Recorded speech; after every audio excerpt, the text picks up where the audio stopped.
Hello everyone, welcome back to my channel নিপাস creation. আমি নিপা। আশা করছি তোমরা সবাই খুব ভালো আছো আর আমিও খুব ভালো আছি। চলে এসেছি নতুন আরও একটি সাকসেস স্টোরি নিয়ে তোমাদের সাথে শেয়ার করতে। জানি এই সাকসেস স্টোরিগুলো তোমাদের অনেক ভালো লাগে আর আমারও সত্যি শেয়ার করতে অনেকটাই ভালো লাগে, কিন্তু আমি সময় করে উঠতে পারছি না সাকসেস স্টোরিগুলো তোমাদের সামনে নিয়ে আসতে। প্লাস তার সাথে সাথে যে আমি ভিডিও করি, আমার যে কন্টেন্টগুলো আছে সেগুলো করে উঠতে পারছি না। কিন্তু আমাকে একটু সময় দাও তোমরা, আমি আস্তে আস্তে সমস্ত কিছু করব। কিছু কথা আমি তোমাদের সাথে আজকে শেয়ার করতে চাই, সেটা হচ্ছে যাদেরকে আমি পার্সোনালভাবে গাইড করছি তারা কিন্তু অনেকটাই ভাবছো যে নেগেটিভ ভাবনা চিন্তা করছো যে আমি তাদেরকে কেন এত কুইক রেসপন্স করতে কেন পারছি না। আসলে ব্যাপারটা কি বলতো, এখন তো কিছুদিন হলো জাস্ট আমার ডেলিভারি হয়েছে। তো সবাই জানো ডেলিভারির পরে কিন্তু একটা মায়ের কিছুটা দিন সময় লাগে নিজেকে রিকভারি করতে। তো সেখানে আমিও কিন্তু একটু ব্রেক নিয়েছিলাম, কিন্তু এটা না যে আমি একদম টোটালি কারোর সাথে ডিসকানেক্ট হয়ে গেছি। আমি কিন্তু সবাইকে রিপ্লাই করেছি, খুব বেশি হলে হয়তো আমি 4 দিন ডিসকানেক্ট ছিলাম সবার সাথে। তারপরে কিন্তু আমি আস্তে আস্তে সবারটা রিপ্লাই করছি, সবার সাথে কথা বলছি। হ্যাঁ, ফোন কলে এখন কিছুটা দিন কথা বলছি না, তার কারণ জানো ছোট্ট ছেলে আছে, ওকে ফিট করাতে হয়, ওকে প্যাম্পার করাতে হয়, ওকে ক্লিন করতে হয়, প্লাস আমার নিজেকে ক্লিন রাখতে হয়। প্লাস রাত্রেবেলা তো সবসময় জেগেই থাকে, ঘুমোয় না। সারাটা দিন যখন একটু সময় পাই আমি একটু রেস্ট করি, তারপরেই তোমাদের সাথে কথা বলি। সমস্ত কিছু মিলিয়ে কিন্তু আমার এখন খুব একটা বিজি শিডিউলের মধ্যে আমি আছি।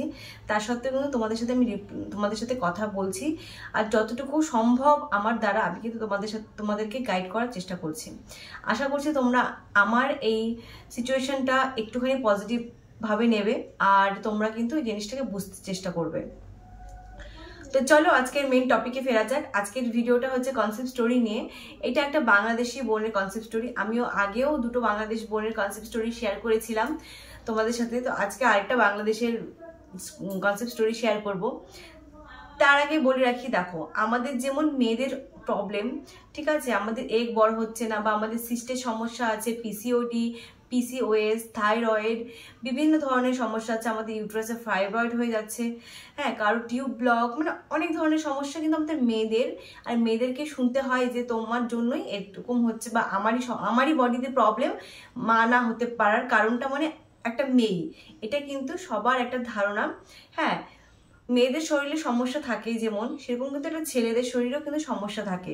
একটা বাচ্চার ক্ষেত্রে কিন্তু, বাচ্চা জন্মানোর ক্ষেত্রে কিন্তু হাজবেন্ড ওয়াইফের দুজনের কিন্তু সমান ভূমিকা থাকে। একটা ওয়াইফ যদি সুস্থ থাকে আর তার হাজবেন্ড যদি অসুস্থ থাকে তাহলে কিন্তু প্রেগনেন্সি আসবে না কোনোভাবেই। আর একটা ওয়াইফ যদি অসুস্থ থাকে আর হাজবেন্ড যদি সুস্থ থাকে তাহলেও কিন্তু সেখানে প্রবলেম ক্রিয়েট হয়। সেক্ষেত্রে স্বামী স্ত্রী দুজনকেই কিন্তু তোমার রিপোর্ট করতে হবে, স্বামী স্ত্রী দুজনকেই কিন্তু তোমাদের হেলদি থাকতে হবে, তবেই কিন্তু একটা সুস্থ প্রেগনেন্সি আসা সম্ভব। এই কথাগুলো বলছি তার কারণ একটাই, আজকে যার কনসেপ্ট স্টোরিটা তোমাদের সাথে শেয়ার করতে চলেছি তার হাজবেন্ডের কিন্তু একটু সমস্যা ছিল।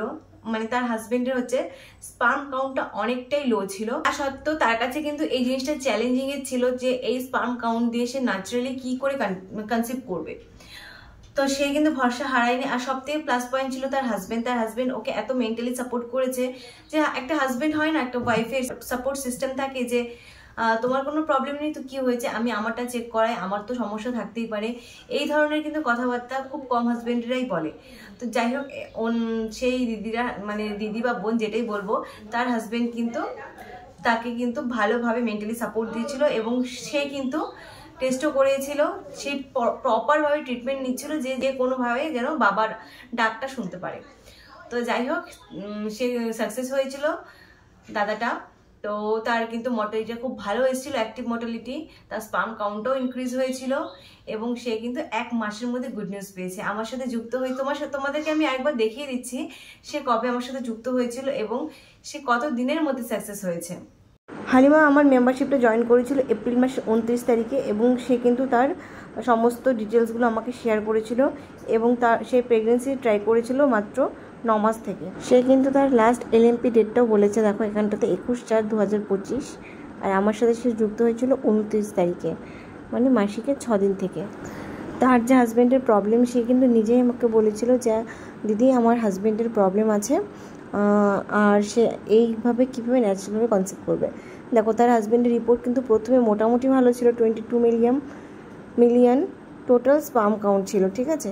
আর সেখানে 22 মিলিয়ন টোটাল স্পার্ম কাউন্ট থাকলে কিন্তু মোর্টালিটিটা অনেকটাই কম থাকবে। তারপরে দেখো ইনক্রিজ করে কিন্তু সে 50 মিলিয়ন এসছে তার স্পার্ম কাউন্ট। তারপরে দেখো অ্যাক্টিভ মোর্টালিটিটাও 40% এসছে, এটা খুবই ভালো কথা। দেন সে কিন্তু কনসিভও করে। দেখো মোটামুটি মে মাসের 25 তারিখে কিন্তু আমাকে সে এরকম ফটো পাঠায়, ফেন্ট লাইন, তার ডেট মিস হওয়ার 2 দিন আগে সে টেস্ট করেছিল। তারপর ডেট মিস হওয়ার 3 দিন পরে টেস্ট করেছে, পুরো টকটকে লাল দুটো দাগ কিন্তু চলে এসেছিলো তার।